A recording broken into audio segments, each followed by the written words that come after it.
Ladies and gentlemen, we are back for episode 2 on the same day of my new Knife Day series.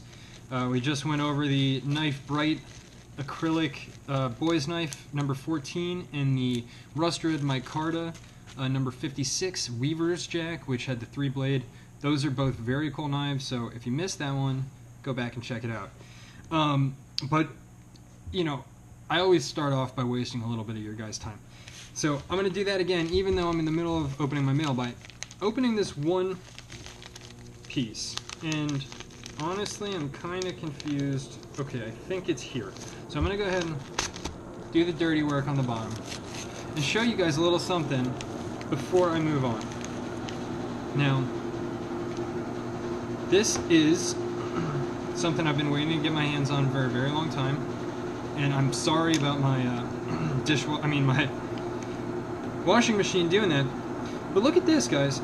So I actually, as I hold this up in front of the camera, I'm not a Christian. I'm actually an atheist, but I have some very good, or I'll call myself an agnostic. I have some very good Christian friends.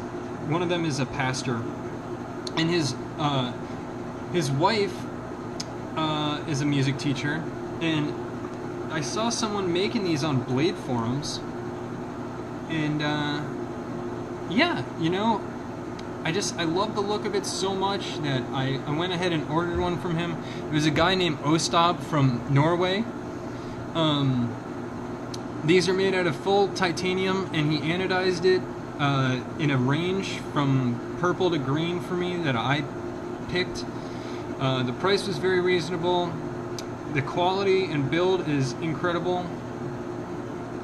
I'm really excited to give this to her for Christmas gift, and I'm going to be giving him one of these, a Beer Scout knife. The next run of them is coming up probably sometime in November, hopefully by December, so that I have one of each cover type pre-ordered. So I'm really looking forward to that. She'll get one of those, he'll get a Beer Scout, and I'll be a good friend, right? But anyway, and this washing machine behind me is killing me, but I think it's about to quiet down. So what did I do? If you guys have been sticking with me, or if you've been with me for the past couple weeks, you saw that I got that Boosie the Boosie Custom Shop knife, and it was awesome, but you know, I just kind of decided it wasn't for me. And you know, I had a lot of money and trade value into it for something that I just wasn't crazy over. It was beautiful, you know. There was nothing wrong with the knife. It wasn't the knife, it was me, you know. So I went ahead and posted it on a secret Facebook group, which I'm actually not gonna. I can't say anything about it. If you're a slip joint person, you know, go ahead and friend me on Facebook and ask me, and you and me can talk in private, and I can get you an invite. But I don't go ahead inviting people to groups I'm not supposed to be talking about. So anyway. And the people on that group have some insane knives, so you should probably hit me up and try to get an invite. But anyway, let's talk trades, right? It's our favorite thing to do here on Jimbo TV. I'm holding this one, so why don't we bust this one out first? Everybody knows that these 77s came out a few weeks ago. Everybody loves them. Everyone thinks they're basically the most gorgeous thing to happen to traditional production knives in the past year. I actually learned some really interesting facts about the copyright of this Northfield logo and the matchstick long pole that you can see featured here. Details I can also get into in the comments with people if they're really curious, but just kind of weird, interesting politics of the knife making industry that you wouldn't expect. But I went ahead and the guy who I traded the Boosie to had a bunch of knives that I really wanted, and I got him to part ways with 2 of them. One of which is the 77, exactly like this knife I just showed, but in the bone micarta. Let's give you a little looky before I even take a look at that gorgeous front cover.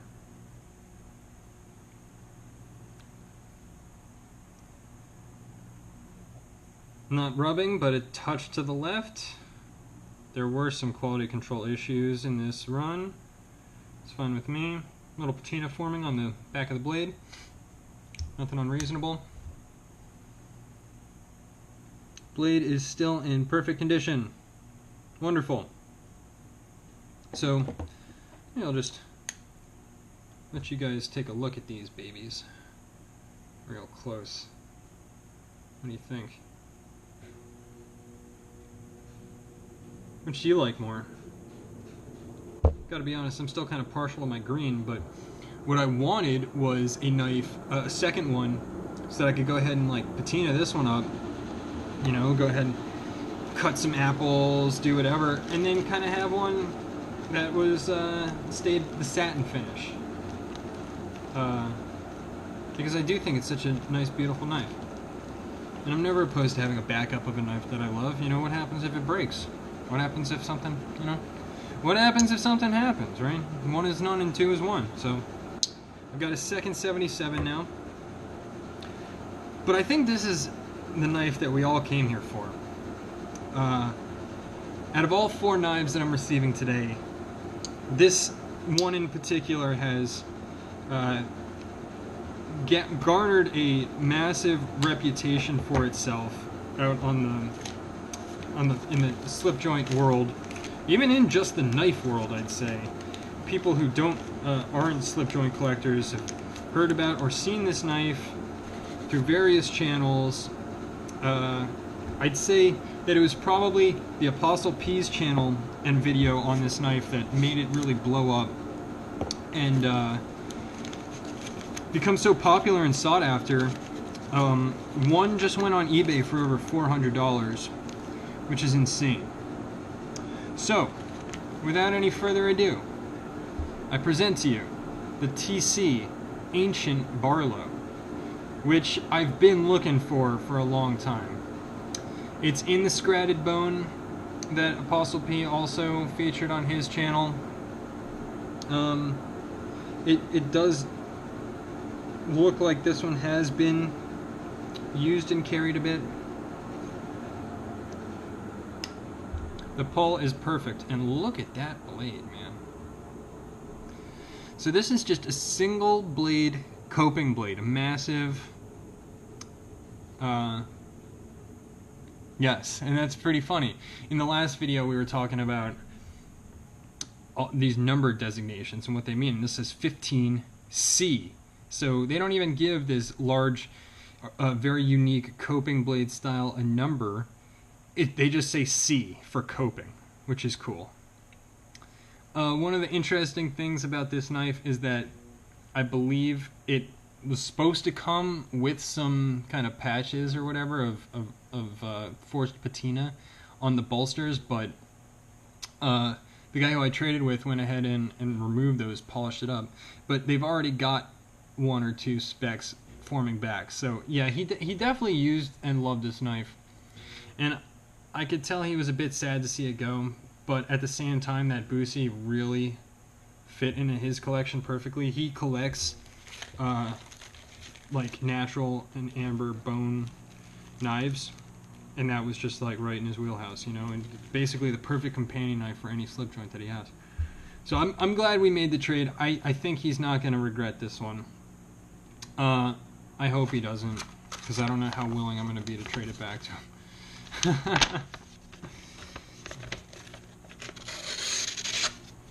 Doesn't come razor sharp, to be honest, and I don't know if I want to take a sharpening stone to the edge. I will probably strop it up and call it a day. maybe. I'm really not sure what I want to do with this knife, because I mean, if you're here watching this, you basically know what this is already. You know what I have in my hands. You know what I've been able to acquire. And, you know,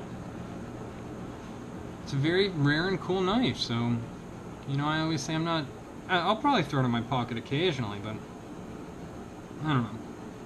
Maybe it'll go back on trade. Now, the one thing that I did promise this guy, which he didn't make me promise, but I just out of my own whatever, because it was through that quote-unquote secret Facebook group. I told him I wasn't going to throw it on eBay. I'm not going to, you know, try to price gouge anyone out of this knife and get that crazy $400 that other people are auctioning it off for, but I might trade it. Who knows? So, but I told him that I'd keep it within that group. So, really, guys, if you're looking to trade this 15, which I'm not trading it away right away, if anything, I'm gonna sit on it and think on that a little bit, because this knife's beautiful. Yeah, but I think that's about it for today, guys.